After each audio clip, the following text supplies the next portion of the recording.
Hey everyone, this is Jesse of TFWire.com coming at you with my review of Kre-O Bumblebee.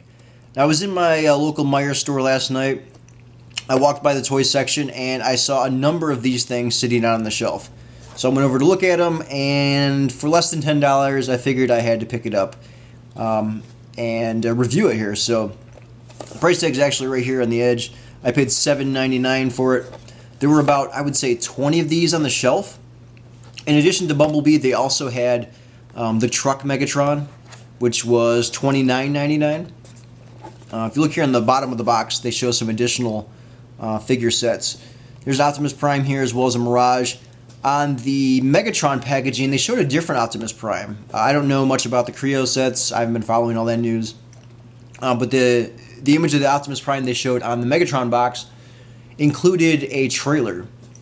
And that looks like it was going to be pretty big, even bigger than the Megatron figure. So I would assume, and maybe the figure's already out there, I don't know, but I would assume that it's probably $39 to like $49 if it's bigger than the Megatron figure. So, but in any case, here is Kre-O Bumblebee. This is what the front of the box looks like here. This is what the back of the packaging looks like. I showed you the bottom there. And then here is one of the sides. It says Bumblebee. And then the other side here says Kre-O brick shown actual size, and some other legal mumbo jumbo, blah blah blah blah. If I turn back here to the front, it says for ages 6 to 12 and is made of 75 pieces. And it says down here at the bottom, 2-in-1, build, sports car, and robot. Yes, you have to actually build each individual mode. It doesn't actually transform. All the way down here on the little sticker, it says works with leading brands, aka Lego. So let me just go ahead and pop this open here to show you what's in the box. When the figure does come in the box, I have it off to the side here at the moment. But it does include this sticker sheet.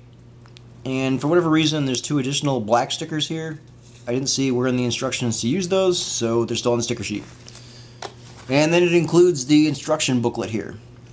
And the instruction booklet shows you how to create both the vehicle mode, obviously, as well as the robot mode.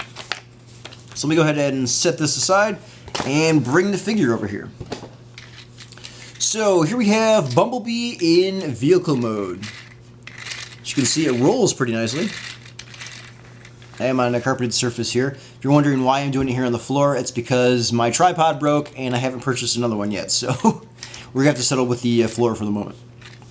In any case, here is Bumblebee in vehicle mode. Pretty nifty little buggy, I would say. Now the packaging says sports car. It looks more like a buggy to me.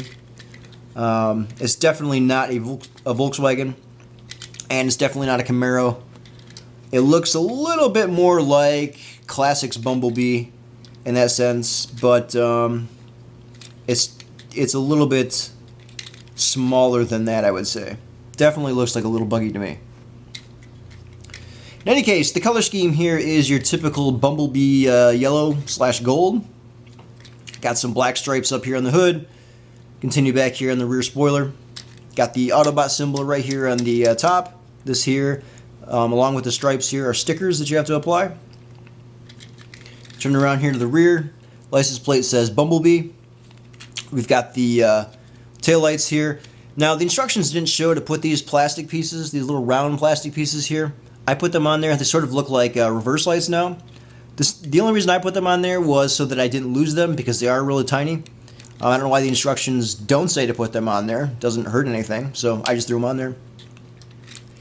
And there you have it. It's a nice little vehicle mode here, as I showed you, that rolls extremely well. And it looks real nice. You could display it this way. For the 6 to 12-year-old range, which is what the box says these toys are for. Definitely a nice little playable toy. It seems to be pretty solid in this mode. There aren't pieces falling off everywhere. The only place I could see pieces falling off are here on the front. These little bumper pieces are only attached with 2 of the pegs, so they might fall off if you're not careful with them. And then the back piece here could potentially fall off as well. But that hasn't happened all that much to me, so it's probably not that big of a deal. But if you are in that age range where you're playing with it, there is a potential where the pieces could fall off. Now, this figure here does suffer from the problem that the G1 figures had. Yes, this isn't an official Transformer. It is a Legoized version of a Transformer. But it does suffer from the G1 issue of having leftover pieces. So, I mean, here's the leg pieces for the robot mode. Here's the robot head. There are 4 joint pieces here for the arms in robot mode. And then there's 2 additional pieces here. So if you throw the box away, you're going to have to find some place to store these extra pieces. So I would recommend holding on to the box to put the pieces in there. To build this from start to finish, it took me, at least the first time, it took me probably 15 minutes or so. That's just because I was sorting the pieces out, and I was applying the stickers, and I was following the instructions. Do you need to follow the instructions? I would say once you build this thing a couple of times, it's not really necessary. You can probably remember how it goes together. And this is a pretty small figure, so it's not overly complicated to figure out. So overall, I really like the vehicle mode here. I think it looks real nice, and it holds together really well. So let me go ahead and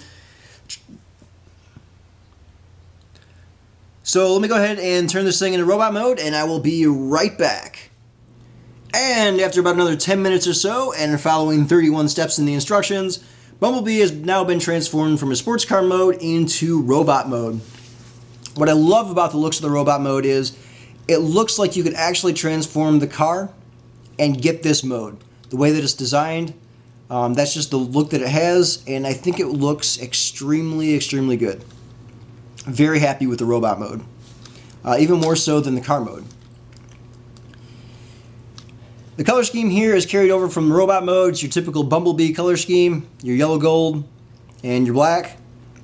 Got stripes here on the legs. Stripes continue here on the chest area. We've got the Bumblebee license plate now up here on the left shoulder. Got the Autobot logo here on the chest. Let me get a little bit closer for the head here. It's a very G1 inspired Bumblebee head and face. It's your typical Bumblebee design for the head.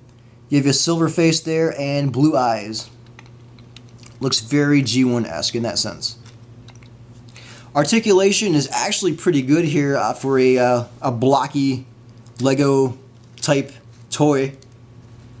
The head rotates a full 360 degrees there. The arms bend here at the elbow. I'm just going to set this piece aside for a second. And the legs here have ball joints in 2 different locations. Up here at the knee, or upper leg area, it looks more like the knee to me. And here at the ankle joint here, which allows for the foot to rotate up and down as well as to turn it. And then, of course, here at the knee, you can bend it forward and backward, and then you can also rotate the leg there. Now, you can't rotate the leg in all that much because the pieces hit here, but you can rotate them out just fine. And because of these ball joints, you can get quite a few poses out of this figure. Way more so than the actual G1 toy, which is absolutely fantastic there. So there you have it. Lots of articulation. My main problem with this mode, as pieces keep falling off here, is that very thing. Pieces seem to like to fall off here in the robot mode. Wasn't so much of a problem in the car mode, though I did mention a few pieces that could fall off while you're playing with them. Seems to be more of an issue here in the robot mode, especially with this rear windshield piece here. It's attached with 2 posts here on the back of the figure. If you grab it there, it falls off very easily. The secondary piece that fell off, this piece isn't actually part of the robot mode. The instructions call for using 74 of the 75 pieces that are included in this set. I don't know why they didn't say just plug this on the figure. If I turn the figure around here, I just plug this piece here in the back, and then you're using all 75 pieces.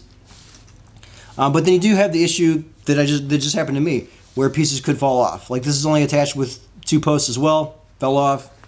The windshield piece fell off. I've noticed that this entire section holding the wheels here can fall off as well. And I've also had the entire, I won't say upper body, but the entire shoulder/head area, along with the arms, just pop off. I can go ahead and do that here. As you can see there, it didn't take much force. It pops off rather easily. So if you're going to be playing with this toy in this mode, you want to be weary of that and make sure that if pieces do pop off, you don't lose them. So I'm going to go ahead and attach the pieces back to the toy here. Overall, I think this is a really great introduction to the Kre-O line. Again, this is the very first figure that I picked up. I don't know if I'm going to pick up any more.